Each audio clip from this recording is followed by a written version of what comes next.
Bismillahirrahmanirrahim. Assalamualaikum warahmatullahi wabarakatuh. Alhamdulillah arsala rasulahu bil huda wa dinil haq liyudhhirahu 'ala dini kulli wa kafa billahi shahida. Wa asyhadu an la ilaha illallah wahdahu la syarikalah wa asyhadu anna Muhammadan abduhu wa rasuluh la nabiyya ba'da. Alhamdulillah, para pemirsa Ahsan TV dimanapun Anda berada, senang sekali di pagi hari ini kami menemani Anda dalam program kajian rutin bersama guru kita Ustaz Abu Abdullah Syurah Fatwa hafizahullah taala. Insyaallah lebih kurang selama 60 menit ke depan kami menemani Anda dalam program kajian ini, dan insyaallah kita akan melanjutkan pembahasan tentang 40 hadis wanita yang dikarang oleh Syekh Muhammad Syakir Asy-Syarif.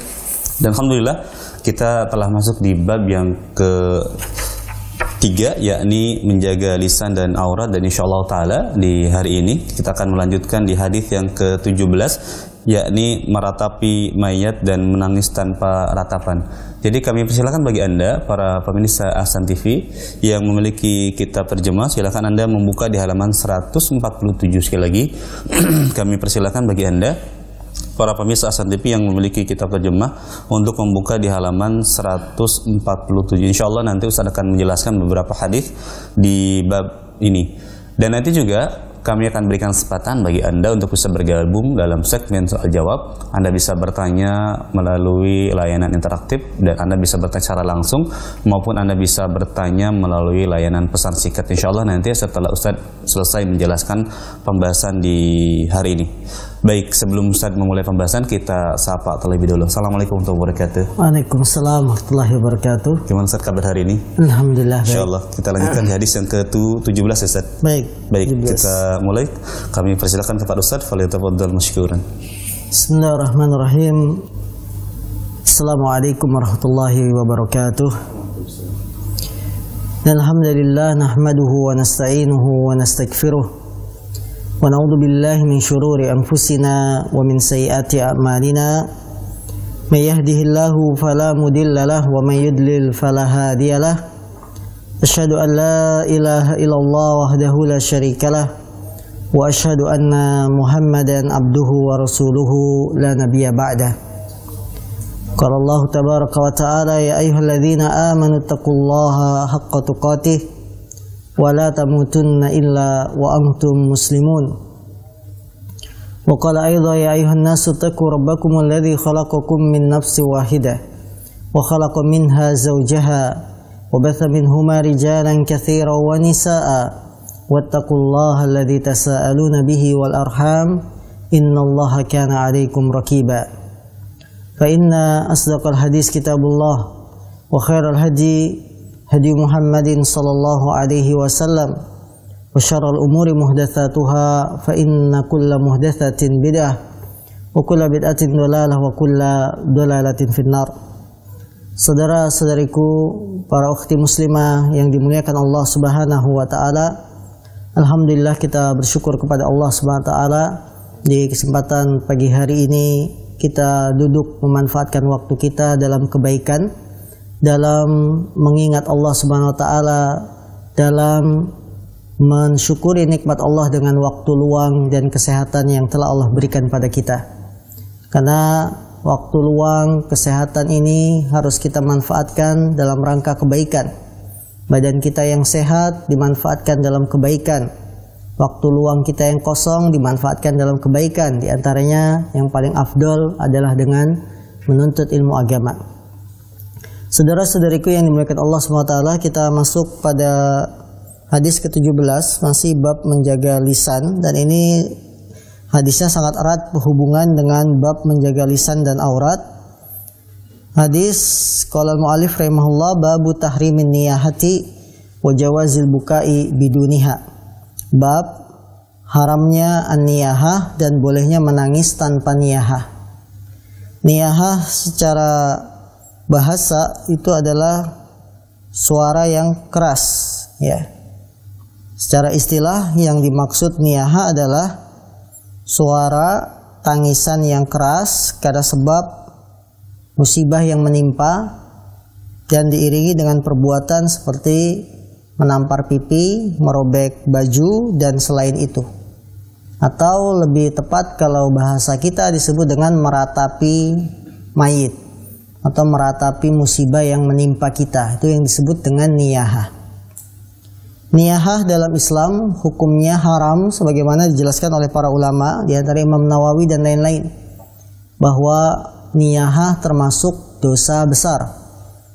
Berdasarkan sabda Nabi SAW, beliau mengatakan barang siapa yang niyahah, ya, tidaklah seorang wanita, ya dia niyahah kemudian walam tatub qabla mautiha, dan dia tidak taubat sebelum meninggalnya, maka dia akan dipakaikan nanti pada hari kiamat dengan pakaian dari baju besi yang panas. Ini menunjukkan ancaman sebuah dosa. Kalau ada ancamannya, hukumannya di dunia atau di akhirat, maka dosa tersebut menunjukkan dosa besar. Ya, ini yang disebut dengan niyahah dan hukumnya adalah haram dengan meratapi mayit. Dalam hadis yang lain Rasulullah SAW mengatakan man latamal khudud wa syaqqal juyub faqad asa Abul Qasim. Ya, barang siapa yang menampar-nampar pipi, merobek-robek baju, sungguh dia telah bermaksiat. Ya, la'anallah, Allah melaknat orang yang menampar pipi, yang merobek baju. Ini menunjukkan bahwa hukum niyahah dalam Islam adalah dosa besar. Meratapi jenazah dalam Islam adalah dosa besar. Wa jawazil buka'i biduniha, dan boleh menangis tapi tanpa teriak-teriak. Artinya menangis yang memang manusiawi. Tabiat setiap manusia ketika ditimpa musibah atau ada keluarga yang meninggal, dia tentu akan bersedih dan menangis. Ini boleh kalau kesedihannya hanya sekedar menangis yang biasa, yang memang bawaan jiwa manusiawi. Kalau seorang ditinggal orang yang dia cintai, dia akan menangis. Itu sesuatu yang boleh, karena Islam itu tidak bertentangan dengan fitrah manusia. Baik, kita baca hadisnya. An Ummi Atiyah radhiyallahu anha qalat akhadha alaina an-nabiyyu sallallahu alaihi wasallam indal bai'ah alla nanuha fama wafat minna imra'atun ghairu khamsi niswatin. Dari Ummu Atiyah, semoga Allah meridhoinya, dia berkata, Rasulullah SAW mengambil perjanjian kepada kami ketika bai'at agar kami tidak niyahah, dan tidak ada seorang pun yang menunaikan di antara kami janji ini kecuali hanya 5 orang wanita saja. Hadis yang mulia ini datang dari sahabiyah Ummu Atiyah, yang beliau menceritakan bahwa Rasulullah mengambil janji setia kepada kami ketika bai'at. Bai'at adalah ikrar, janji setia kepada Nabi Shallallahu Alaihi Wasallam untuk mengikatkan diri dalam beberapa perkara, seperti tidak berbuat syirik kepada Allah, ya, beriman kepada Rasulullah, membela, menolongnya, dan di antara butir-butir perjanjian tersebut adalah agar kami tidak melakukan niyahah, yaitu meratapi jenazah, meratapi mayit yang sudah meninggal dunia. Karena kaum muslimin, kehidupan kita itu akan berjalan. Roda kehidupan tidak selamanya berjalan mulus. Ada satu waktu, satu ketika yang manusia akan melewati masa-masa sulit, masa-masa susah, ya, masa-masa sedih. Ketika melewati masa-masa bahagia, senang, tentu kita akan senang, bahagia.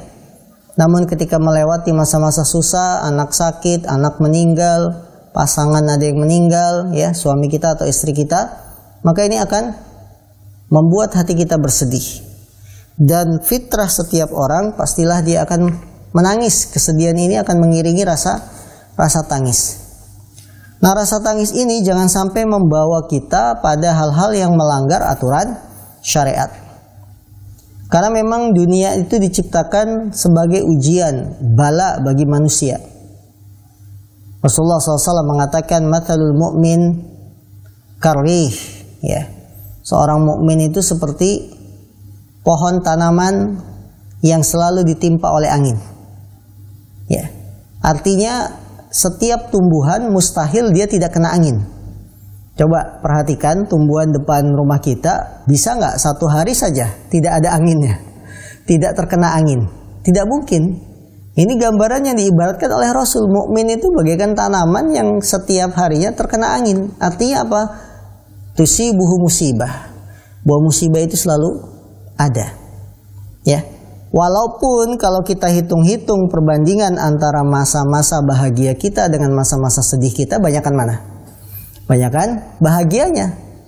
Coba dalam kisaran setahun kita introspeksi diri. Sekarang sudah di akhir penghujung tahun Masehi ya. Kita introspeksi diri. Selama setahun ini kita bahagianya sama musibahnya banyak mana? Tentu banyak bahagianya. Namun terkadang manusia ketika mendapatkan satu yang sulit, satu yang berat, satu musibah, ya, dia melampaui batas. Kenikmatan-kenikmatan Allah yang banyak itu terlupakan sehingga melanggarlah aturan-aturan syariat Islam. Di antaranya adalah tidak bolehnya meratap, tidak bolehnya niyahah, meratapi mayit. Sungguh larangan dari niyahah membawa hikmah. Apa hikmahnya? Islam melarang kita meratapi musibah, meratapi orang yang sudah meninggal. Di antara hikmahnya, satu, niyahah itu tidak merubah takdir. Kita nangis sejadi-jadinya karena suami meninggal. Kira-kira suami itu bangun lagi tidak? Kita tangisin 24 jam. Karena mendengar tangisan kita, jadi si mayit bangun lagi, hidup lagi. Tidak mungkin, karena niyahah tidak akan merubah takdir. Takdir Allah sudah tetap. Rufi'atil aqlam, ya, sudah diangkat penanya, wa jaffatis suhuf, ya.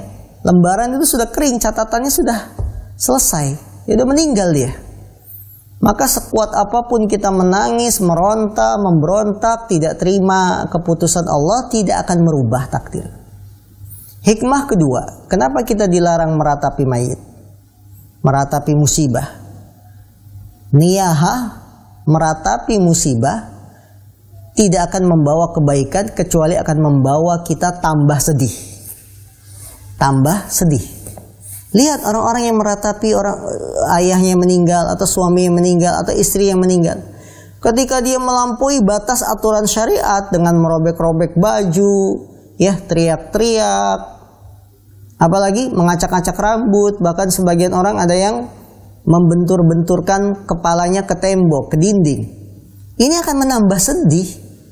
Akan menambah sedih, tidak akan merubah keputusan Allah SWT.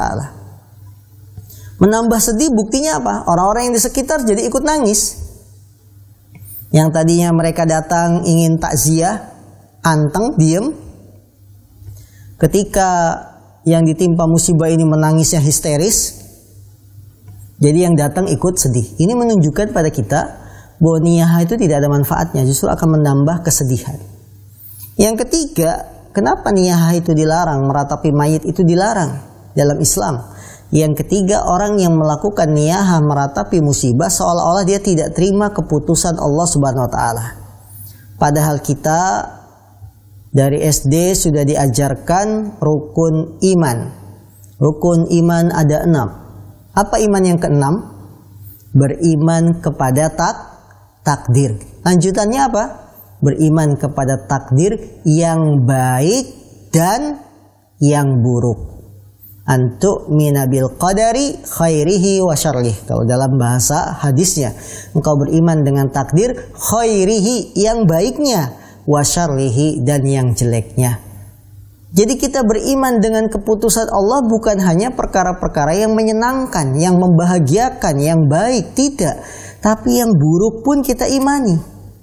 Orang yang meratapi musibah, meratapi mayit, seolah-olah dia tidak terima takdir Allah Subhanahu wa taala yang buruk dengan adanya musibah. Buruk menurut kacamata manusia, ya, belum tentu buruk menurut Allah Subhanahu wa taala. Maka ini diantara beberapa hikmah kenapa Islam melarang yang disebut dengan perbuatan niyahah.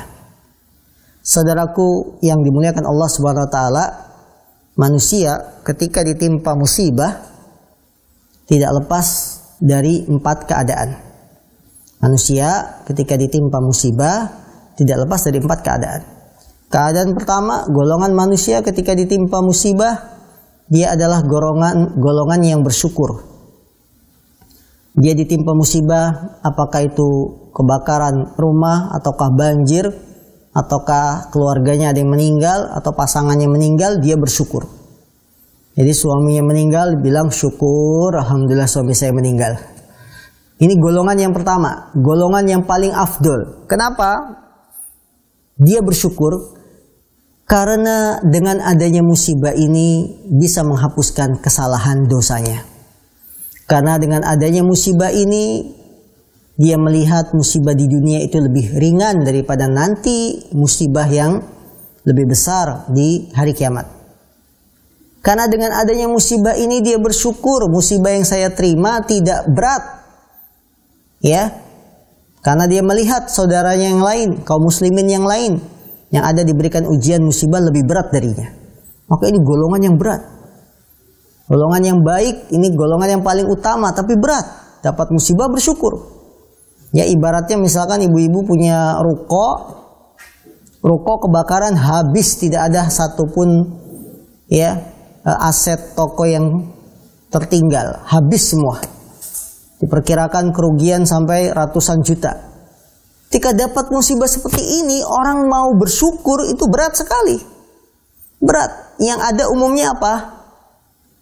Memberontak, menolak. Ya, yang ada umumnya apa? Ya, menggugat keputusan Allah SWT. Seperti itu. Golongan kedua, orang yang terima musibah, keadaan kedua adalah orang yang ridho. Yaitu yang menerima keputusan Allah SWT, takdir Allah berupa musibah. Baik itu sakit, bencana, atau orang yang kita cintai meninggal dunia, mendahului kita, dia ridho. Karena dia yakin ini adalah kebaikan. Ridho itu berat karena dari hati itu ridho. Ya, bukan hanya dari lisan tapi dari hati. Hatinya lapang, hatinya nyaman ditimpa musibah seperti ini, dia yakin ini keputusan Allah, ini yang terbaik. Yang ketiga, orang yang ditimpa musibah yang sabar, dan ini wajib bagi semua manusia. Ya. Sabar menerima musibah, tidak melanggar aturan-aturan syariat berupa niyahah, meratapi jenazah dan seterusnya. Ini wajib bagi seluruh manusia, karena Rasulullah mengatakan as-sabru inda sadmatil ula. Kesabaran itu ketika ditimpa musibah adalah saat pertama kali musibah menyapa kita. Bukanlah kesabaran itu setelah beberapa hari, tapi ketika pertama musibah menyapa kita bersabar. Ya. Dan golongan keempat, keadaan keempat, orang yang ditimpa musibah adalah golongan-golongan yang menolak, memberontak terhadap musibah. Mereka menolak ketetapan Allah, menolak dengan hatinya, tidak nerima, menolak dengan lisannya, terungkap kata-kata yang tidak pantas. Takdir memang kejam, ya. Allah tidak adil, kenapa suami saya diambil padahal dia masih muda, ya. Misalkan terungkap kata-kata dari mulut, kemudian diperkuat dengan perbuatan.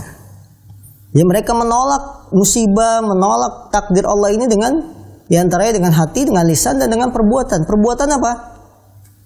Nangis histeris, ya. Kemudian apa? Rambut diacak-acak, baju dirobek-robek, bahkan kepala dibenturkan ke dinding. Ini perbuatan-perbuatan yang dilarang dalam Islam. Rasulullah mengatakan laisa minna man latamal khudud wa syaqqal juyub wa da'a bid'awal jahiliyah. Bukan termasuk golongan kami wanita-wanita yang menampar pipi, orang-orang yang menampar pipi ketika musibah, merobek-robek baju ketika musibah, dan da'a bid'awal jahiliyah, menyerukan berkata-kata dengan seruan-seruan jahiliyah.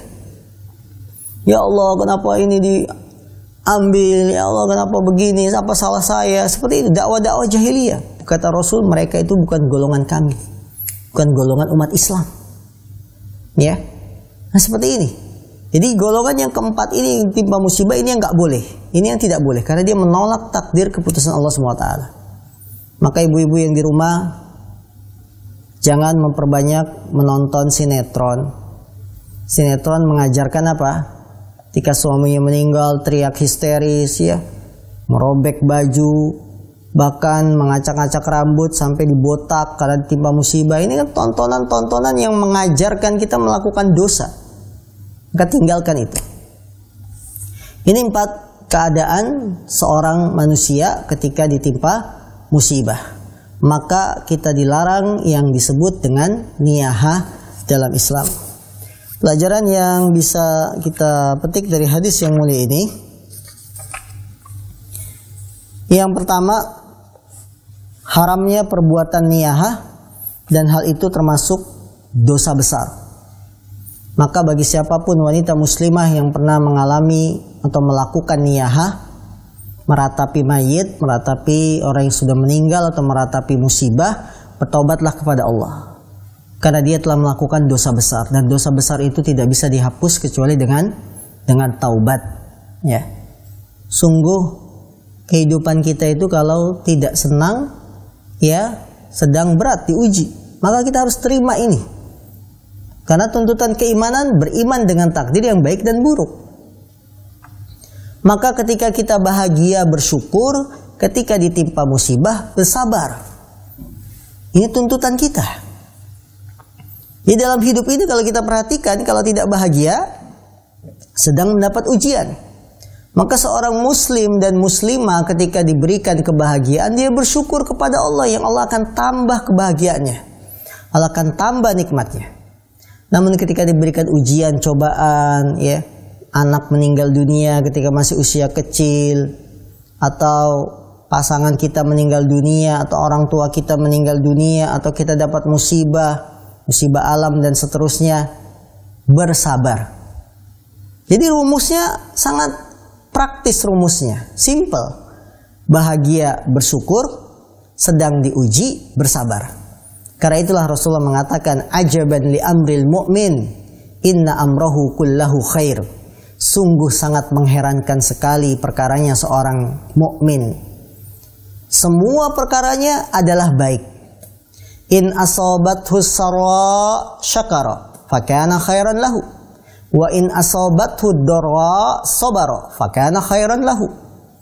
Kata Nabi, apabila menimpa seorang mukmin ini perkara yang baik, perkara yang membahagiakan, syakara, dia bersyukur, maka itu baik baginya. Dan apabila dia ditimpa perkara yang buruk, yang tidak mengenakan, ujian, cobaan, maka dia bersabar, dan itu pun baik baginya. Ya, karena itu kaum muslimin, ketika kita sekarang dalam kondisi nyaman, ekonomi stabil, ya anak-anak stabil, sehat, tidak ada gangguan musibah dan lain-lain, bersyukurlah kepada Allah dengan memperbanyak ibadah. Bersyukurlah kepada Allah dengan memperbanyak amal soleh. Namun ketika ujian itu datang, cobaan itu datang, bersabarlah, karena itu akan menjadi ladang pahala bagi kita. Allah berfirman, innama yuwaffas sabiruna ajrahum bighairi hisab. Allah akan menyempurnakan pahala orang-orang yang sabar bighairi hisab, tanpa batas. Perkara kedua yang bisa kita petik dari hadis ini, pelajaran yang kedua, bahwa niyahah paling banyak dilakukan oleh kaum wanita. Niyahah meratapi musibah, meratapi jenazah, mayit, paling banyak dilakukan oleh kaum wanita. Karena wanita itu disifati oleh Rasul nakisatu aqlin wa dinin. Nabi kita yang mulia mensifati kaum wanita sebagai nakisatu aqlin. Wanita adalah orang yang lemah akalnya, kurang akal. Ya. Wa dinin, dan juga kurang agamanya. Kurang akal maksudnya dia lebih mengandalkan perasaan. Kurang agama maksudnya, ya kadang-kadang dia tidak sholat karena dengan haid. Ya. Maka wanita banyak melakukan niyahah meratapi mayit karena mengandalkan perasaan. Jika pasangan meninggal, bagaimana saya nanti ngurus anak, ya? Siapa yang menggantikan sosok ayah dan seterusnya. Jika orang tuanya meninggal, saya dibimbing siapa nanti? Perasaannya bergejolak. Kalau hanya sebatas kesedihan yang biasa, wajar, boleh. Tapi kadang-kadang karena mengandalkan perasaan, tidak mengindahkan etika agama. Sehingga terjadilah meratapi musibah, meratapi mayit, dan seterusnya. Pelajaran juga yang bisa kita petik dari hadis ini, bolehnya menangis tanpa teriak-teriak, tanpa niyahah. Hanya meneteskan air mata dan kesedihan hati, itu boleh. Nabi pun ditimpa musibah. Putranya Ibrahim ketika usianya 18 bulan, berarti masih 1 tahun setengah. Putranya Ibrahim ini meninggal dunia. Ibrahim adalah putra Nabi dari jalur istri Maria Kibtiyah, seorang budak wanita. 18 bulan meninggal, setahun setengah. Setahun setengah itu anak sedang lucu. Baru bisa jalan, ya kan? Baru bisa berlari. Ngomong pun belum lancar, baru mulai berbicara 1-2 kata, meninggal dunia. Kemudian Nabi bersedih. Sampai para sahabat melihat air matanya Rasul mengalir di pipinya. Kemudian ditanya, wahai Rasul, kamu menangis? Rasulullah kemudian menjawab, innal aina tadma' wal qalba yahzan wa la naqulu illa bima yurdi rabbana. Rasul menjawab, ketika ditanya, wahai Rasul, engkau menangis? Rasulullah mengatakan, sungguhnya mata boleh menangis, hati boleh bersedih, tapi kita tidak mengatakan kecuali yang membuat Allah SWT ridho kepada kita. Allahu Akbar. Ya. Dalam kondisi keadaan seperti itu, beliau bisa mengendalikan jiwanya. Sesungguhnya mata menangis, hati bersedih, tapi kita tidak mengatakan sesuatu kecuali yang membuat Allah ridho. Allahu Akbar. Ini kan kondisi berat ya. Kebanyakan kaum wanita ketika dalam kondisi seperti ini sudah tidak ingat lagi aturan agama. Dia teriak habis-habisan. Tapi lihatlah sosok Nabi Muhammad SAW. Beliau ditimpa musibah, menangis, nangis yang wajar. Sungguhnya mata boleh menangis, hati boleh bersedih. Tapi belakang kalimatnya apa? Kita tidak mengatakan sesuatu kecuali yang membuat Allah SWT ridho, kecuali yang diridhoi oleh Allah SWT. Maka kaum muslimin yang dimuliakan Allah, menangis yang manusiawi, menangis yang wajar, itu dibolehkan. Yang tidak boleh adalah menangis dengan teriak-teriak, mengucapkan sesuatu yang di luar batas kontrol aturan syariat. Karena hadis ini sangat sesuai dengan babnya, menjaga lisan. Ya, lisan kita harus dijaga, termasuk ketika musibah dikontrol. Jangan keluar batas dengan mengatakan takdir kejam, Allah kejam, dan seterusnya. Tidak. Kontrol, jaga lisan ini. Pelajaran juga yang bisa kita petik dari hadis ini, menampakkan kesedihan pada seorang manusia ketika ditimpa musibah tidak mengeluarkan dia sebagai golongan orang-orang yang sabar. Ya. Karena itu kaum muslimin, kita menampakkan sedih atas musibah itu sesuatu yang wajar, boleh. Nah, suami kita meninggal kita sedih, wajar. Masa suami meninggal kita ketawa-ketawa? Kan tidak. Istri meninggal bersedih, wajar. Adapun tangisan air mata yang menetes di pipi dan lain-lain, ini tidak mengeluarkan kita sebagai orang-orang yang sabar. Karena itu sifatnya manusiawi, fitrah manusia ditimpa musibah menangis. Dan agama kita adalah agama yang sesuai fitrah, agama yang tidak mungkin bertolak belakang dengan fitrah manusia. Pelajaran juga yang bisa kita petik dari hadis ini, bahwa seorang yang telah meninggal dunia bisa disiksa karena sebab ratapan keluarganya. Ya. Apabila beliau tidak menasehati, bahkan memerintahkan hal itu. Kalau saya meninggal nanti tangisin ya 7 hari 7 malam. Kalau keluarga nggak ada yang kuat nangis 7 hari 7 malam, sewa penangis. Nah, ini nggak boleh. Mayit bisa terkena dosanya kalau dia berwasiat agar keluarganya menangisi kepergiannya. Tidak boleh seperti itu. Ya, karena banyak di zaman kita ini orang-orang sewaan yang bisa disewa untuk menangis. Bahkan hal itu sudah terjadi di zaman dulu. Ya, diceritakan bahwa ada sepasang suami istri yang dia punya pekerjaannya itu lengkap, saling mengisi satu sama lain. Si suami pekerjaannya sebagai penghibur, ya, main musik, nyanyian. Si istri kerjaannya menangisi mayit. Makanya suami bilang ke istrinya, kita pasangan yang serasi. Saya tugasnya menyanyi, akan dipanggil ketika orang bahagia. Tapi ketika ditimpa musibah, ada yang meninggal, kamu yang dipanggil. Jadi masukannya 2. Ya, ini cerita. Jadi memang kehidupan itu seperti itu. Ada bahagia, ada ujian dan berat, cobaan. Ya.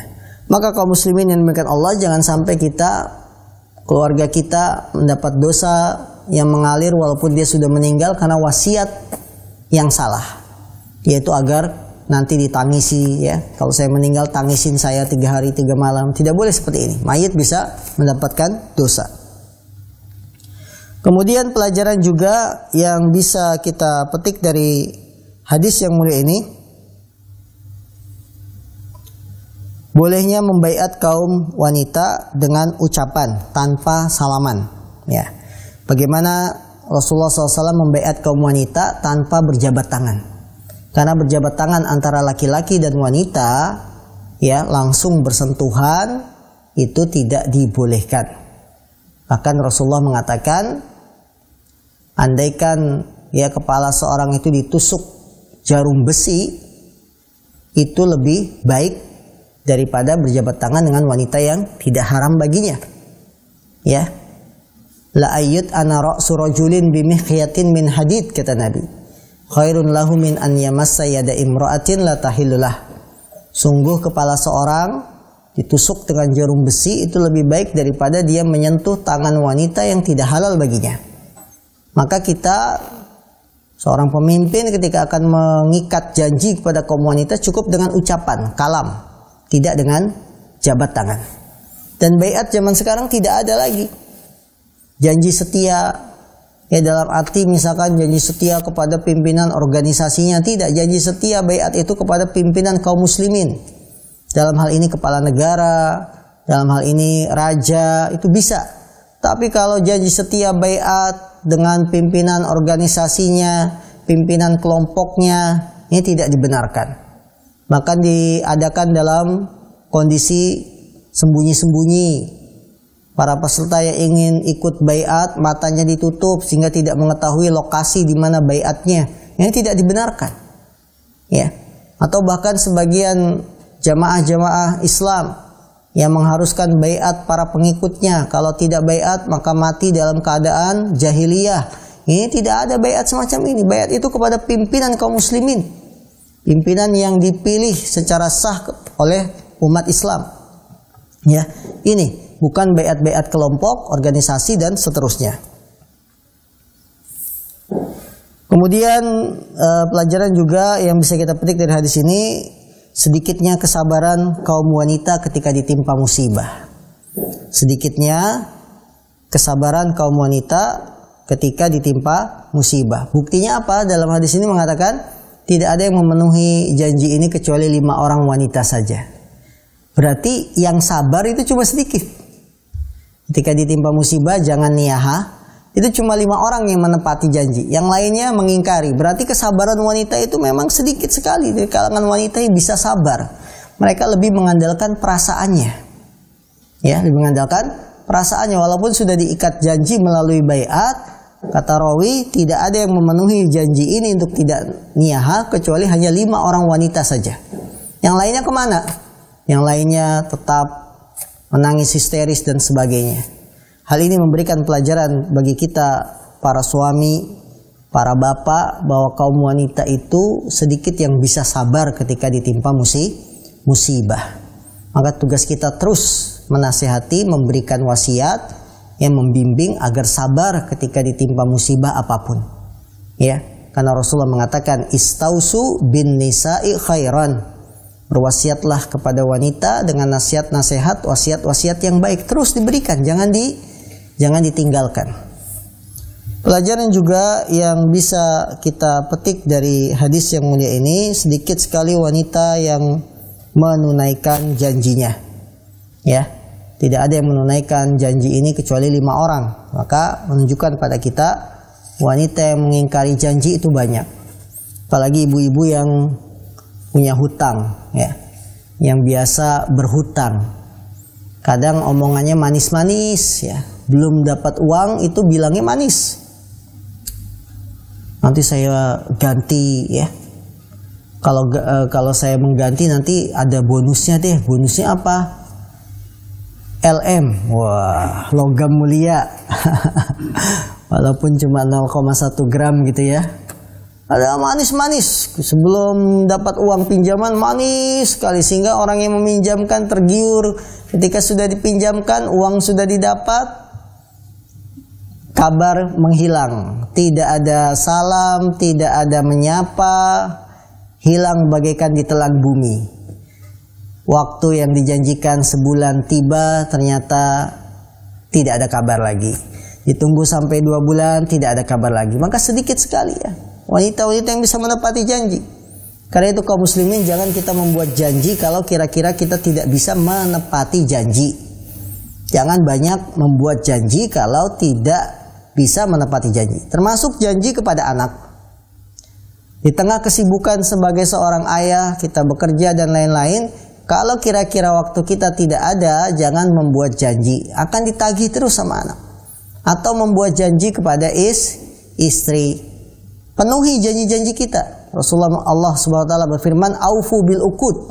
Penuhilah akad-akad janji kalian, ya.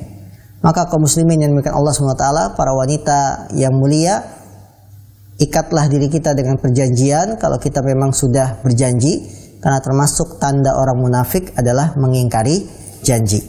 Allah alam, ini satu hadis yang kita kaji di kesempatan pagi hari ini. Kami berikan kesempatan terlebih dahulu bagi pemirsa yang ingin bertanya, silakan. Baik, jazakallahu khairan wa barakallahu fiik atas penjelasan tadi yang telah disampaikan di hadis yang ke-17, yakni tentang hukum meratapi mayat dan menangis tanpa ratapan. Baik para pemirsa Hasan TV dimanapun Anda berada, kami berikan kesempatan bagi Anda di pagi hari ini. Bagi yang ingin bergabung dalam segmen soal jawab, silahkan nanti Anda bisa menghubungi kami di nomor 021 8901603. Dan bagi Anda yang bertanya melalui layanan pesan singkat, silahkan Anda bisa mengirimkan pertanyaan di nomor 0813 1445 5557. Insyaallah nanti pertanyaan-pertanyaan yang sudah masuk akan kita bacakan setelah jeda berikut ini insyaallah. Baik para pemirsa, dimanapun Anda berada, kita masuk dalam segmen soal jawab dan kami berikan kesempatan bagi Anda yang ingin bertanya. Kami persilakan bagi Anda yang bertanya melalui layanan interaktif, melalui telepon langsung, silakan bisa menghubungi kami di nomor 02189011603. Dan bagi Anda yang bertanya melalui layanan pesan singkat, silakan mengirimkan pertanyaan di nomor 0813 1447 5557. Baik, sambil kita menunggu telepon yang masuk, sudah ada beberapa pertanyaan yang sudah masuk. Yang pertama kita bacakan dulu pertanyaan dari Abdullah di Cikarang Barat. Assalamualaikum warahmatullahi wabarakatuh. Ustaz, mohon penjelasan terkait dengan hukum mencela orang yang sudah meninggal, Ustaz. Apakah perkara ini dibenarkan menurut syariat? Jazakumullahu khairan. Baik, saudara kami di Cikarang, ya, beliau bertanya apa hukumnya mencela orang yang sudah meninggal dunia. Kita ingat hadis Rasul SAW yang beliau bersabda dalam riwayat Imam Bukhari, la tasubbul amwat fa innahum qad afdau ila ma qaddamu. Rasulullah SAW beliau bersabda, janganlah kalian mencela mayit orang yang sudah meninggal dunia. Sungguhnya mereka telah mendapatkan apa yang mereka lakukan. Para ulama menafsirkan, menjelaskan maksud hadis ini, yaitu larangan mencela orang yang sudah meninggal. Kemudian Rasul menyebutkan alasannya kenapa tidak boleh mencela orang yang sudah meninggal. Fa innahum qad afdau ila ma qaddamu. Sungguhnya mereka itu sudah mencapai, mendapat apa yang mereka lakukan di dunia ini. Artinya, kalau yang meninggal ini orang baik, dia sudah dapat pahala yang banyak, kemudian meninggal, ya udah, tidak usah dicela, ya. Karena sudah orang baik, dia dapat pahalanya dan sudah berhenti, selesai. Kalau yang meninggal ini orang jelek, banyak maksiat, banyak dosa, atau punya kesalahan, dia pun sudah selesai kesalahannya. Sungguh mereka telah mendapat apa yang mereka usahakan di dunia ini. Dia orang buruk, perbuatan buruknya sudah selesai dengan meninggal dunia. Artinya dosanya itu udah beres, sudah selesai catatan dosanya. Gak usah dicela lagi. Buat apa mencelanya? Karena dia sudah selesai dengan dosanya. Ya, catatan dosanya sudah selesai. Adapun kita yang mencela, yang masih hidup, ini kan catatan dosa masih ngalir. Masih terus berjalan dan masih ada kemungkinan kita melakukan dosa-dosa. Bisa jadi orang yang kita cela, mayit yang sudah meninggal kita cela ini, justru banyakkan kita dosanya yang mencela. Karena kita masih hidup, dosanya masih terus berjalan. Itulah hikmahnya. Kenapa kita dilarang mencela orang yang sudah meninggal dunia? Nabi mengatakan karena mereka sudah mendapatkan apa yang mereka usahakan di dunia ini. Kalau orang baik sudah selesai, kalau orang buruk juga sudah selesai. Lah kita cela orang yang meninggal. Siapa yang menjamin bahwa kita itu lebih baik daripada yang meninggal dunia? Tidak ada yang menjamin. Maka Nabi larang jangan mencela sekalipun dia orang buruk. Taruhlah yang meninggal ini maksiat, kerjaannya berbuat dosa tiap siang dan malam, tidak boleh kita cela karena mereka sudah selesai dengan meninggal dunia, itu sudah selesai. Amalannya beres, kejelekannya sudah berhenti. Kita yang masih hidup ini yang tidak aman dari fitnah, masih ada kemungkinan berbuat dosa, masih ada kemungkinan naudzubillah min dzalik murtad, keluar dari agama Islam. Ya. Maka tidak boleh kita mencela orang yang sudah meninggal dan hukumnya adalah haram, termasuk dosa besar. Nah, Jazakallahu khairan Ustaz atas pertanyaan dari Abdullah tadi di Cikarang. Kita berikan kesempatan berikutnya, pertanyaan dari hamba Allah di Cikarang Ustaz. Assalamualaikum warahmatullahi wabarakatuh. Ustaz, ibu sudah meninggal dan saya diurus oleh ibu sambung. Setelah saya menikah, ibu sakit parah Ustaz. Saya mengurus ibu dan ibu pun meminta maaf atas perlakuan mengurus saya saat kecil dengan kasar sampai ibu meninggal. Sekarang setiap saya melihat benda-benda yang pernah ibu buat kasar selalu teringat dan menangis Ustaz. Pertanyaannya adalah apakah itu meratap saya sudah memaafkan ibu Ustaz? Baik. Ini satu ujian dan cobaan bagi kita bahwa ketika ibu kandung kita meninggal dunia kemudian digantikan oleh ibu sambung, ternyata ya ibu sambung lebih buruk perlakuannya kepada kita, sehingga sampai si ibu sambung ini sakit kita yang ngurusin. Ya walaupun kita disakiti kita mengurusi sampai ibu sambung minta maaf dan meninggal dunia. Kalau perkara sudah seperti ini, ya maka lupakanlah perbuatan-perbuatan ibu sambung yang dulu pernah menyakiti kita. Benda-benda di rumah yang menjadi kenangan-kenangan, apakah itu sapu lidi, apakah sapu ijuk ya, di rumah yang dulu digunakan untuk memukul kita, ini dilupakan, kalau bisa dihilangkan supaya memori itu tidak datang lagi. Kalau kesedihan hanya ingat kemudian meneteskan air mata, itu suatu yang wajar. Tidak ada masalah, namanya seorang teringat masa lalu betapa beratnya ujian, betapa beratnya musibah sampai saya dipukul ibu sambung saya misalkan. Ini sedih, wajar. Tapi jangan berupaya untuk mengungkit-ungkit kesalahannya. Dia sudah meninggal, sudah meminta maaf dan kita pun sudah memaafkan, maka lupakanlah. Mohonkan ampun yang terbaik buat ibu sambung kita dan jangan lupa pula mohonkan ampun untuk ibu kandung kita yang lebih dahulu meninggal. Nah, baik, jazakallahu khairan atas pertanyaan dari hamba Allah tadi di Cikarang. Kami berikan kesempatan kembali bagi Anda para pemirsa Ahsan TV yang ingin bergabung dan ingin bertanya langsung pada Ustadz, silakan bisa menghubungi kami di nomor 021 dan 89011603. Baik, kita bacakan pertanyaan berikutnya Ustadz dari pemirsa di Malaysia Zohor. Assalamualaikum warahmatullahi wabarakatuh. Ustadz, di lingkungan kami setelah jika ada orang yang meninggal, maka di malamnya akan ada kumpul-kumpulan Ustadz. Dan bagaimana sikap saya Ustadz? Apakah saya menghadiri kegiatan tersebut atau tidak Ustadz? Mohon penjelasan Ustadz. Jazakumullahu khairan.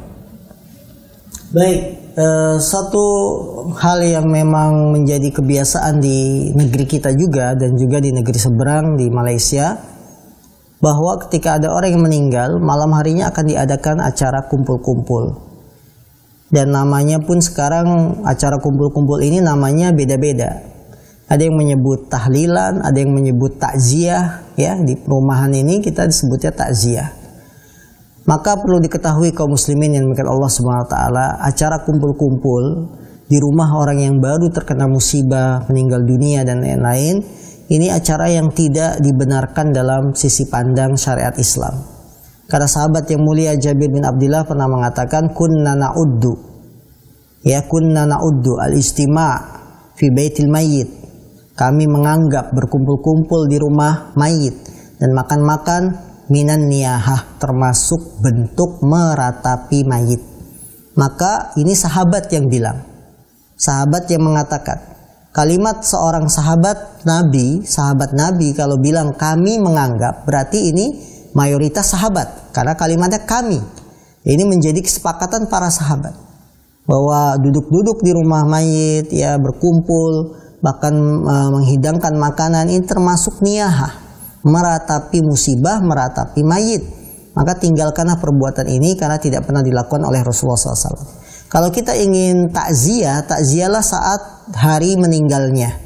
Takziah, ya kemudian malamnya tidak usah kumpul lagi. Atau kita tidak sempat di hari itu datang karena sedang di luar kota dan lain-lain. Maka ketika besoknya atau lusanya kita datang sekedar mengucapkan bela sungkawa. Karena boleh kalau yang meninggal itu kerabat diberikan 3 hari oleh Rasul untuk mengungkapkan bela sungkawa atau takziah. Tanpa ada acara khusus dengan undangan, ya, di malamnya atau diulang lagi nanti pada malam ke-7-nya, nanti 7 sudah selesai, 40 harinya, tidak ada seperti ini.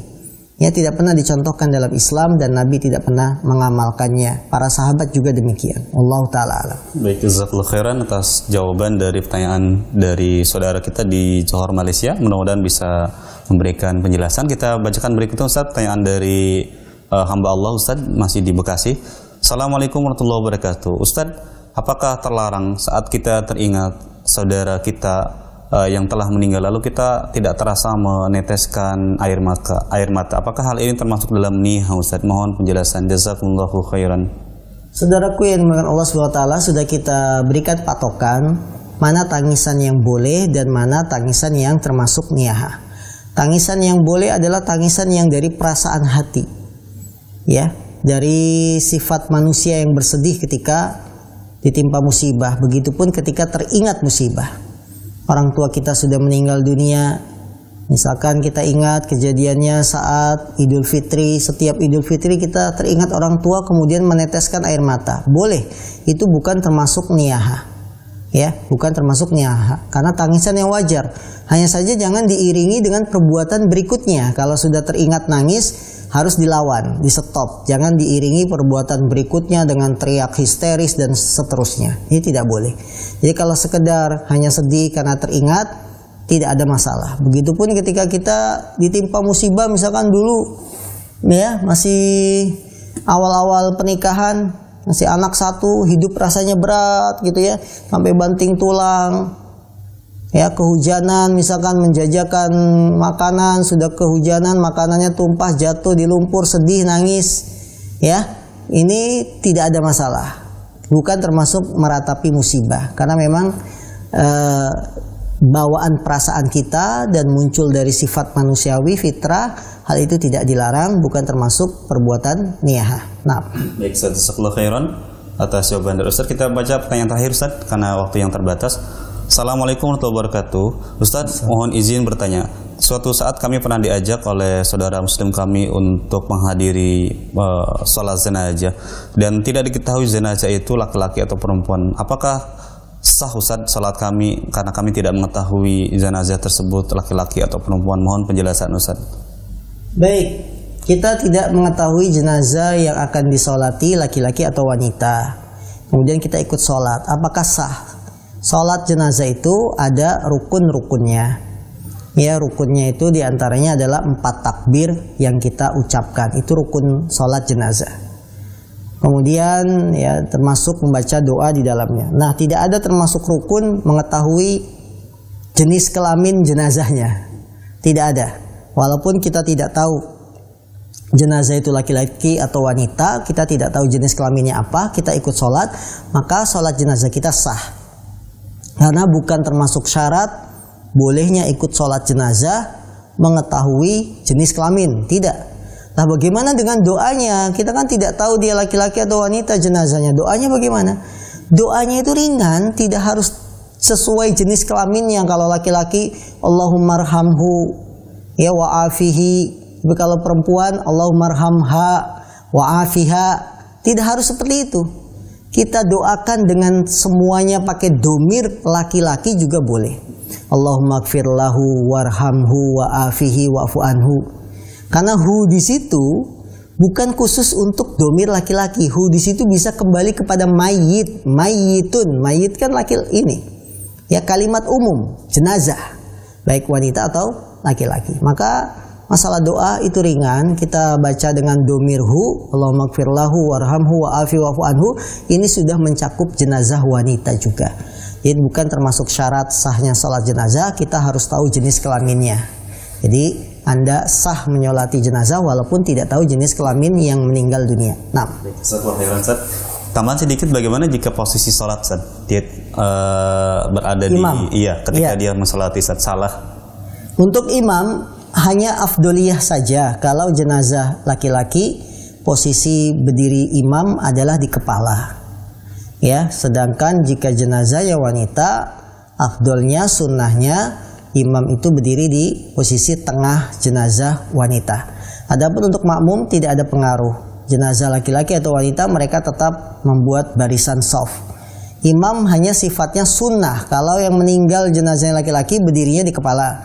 Jika meninggal wanita berdirinya di tengah. Ini sunnah saja. Ketika dia salah posisi karena tidak diberitahu bahwa yang meninggal ini wanita misalkan, dia berdirinya di kepala, sah salat jenazahnya karena itu bukan termasuk perkara yang rukun atau syarat sahnya salat jenazah. Nah, jadi tidak mempengaruhi sah dan tidak sah salat. Tidak mempengaruhi. Kesalahan itu hanya sifatnya sunnah karena sunnah salat itu bila ditinggalkan tidak ada konsekuensi apapun. Nah. Baik, jazakallahu khairan Ustaz. Pertanyaan tadi sebagai penutup kita di pagi hari ini, ada ikhtitam desa cukup?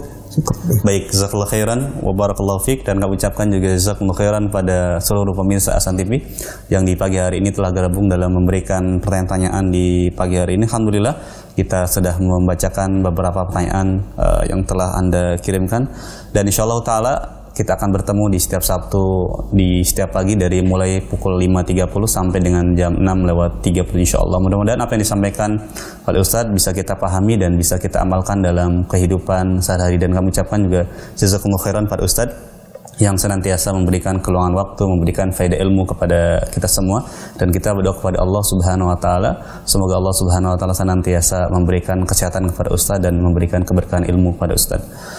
Baik, kami atas nama kru yang bertugas pada pagi hari ini, mohon maaf jika ada kekurangan. Kita tutup majelis ini dengan doa kafaratul majlis. Subhanakallahumma wa bihamdika asyhadu an la ilaha illa anta astaghfiruka wa atubu ilaik. Assalamualaikum warahmatullahi wabarakatuh.